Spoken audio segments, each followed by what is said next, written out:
In April, for the third time in 10 years, the island nation of Palau was hit hard by a typhoon. Surigay brought devastation to the island nation that historically has not been in the typhoon belt. We had those typhoons, and there was one of our islands that every home was destroyed. We must act now. The nations most vulnerable to climate change impacts are often not heard.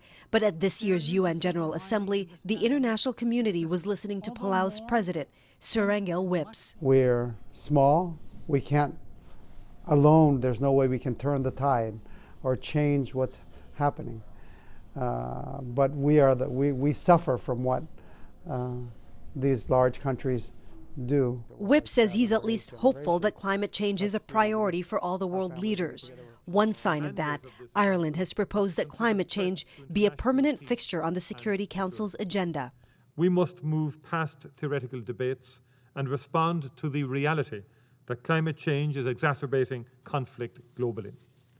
This council can and must do more.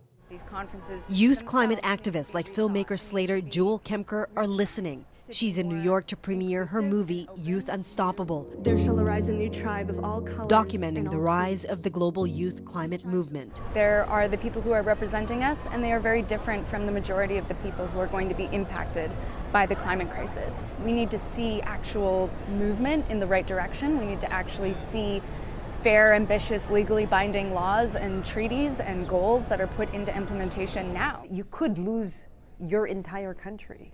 That's a possibility. That's a possibility now. If we lose our country, we lose our islands, then we no longer exist. For years, Palau's president has been saying that. This year, he says he finally feels like the world is listening. The question now, will the promises be funded? The momentum has begun.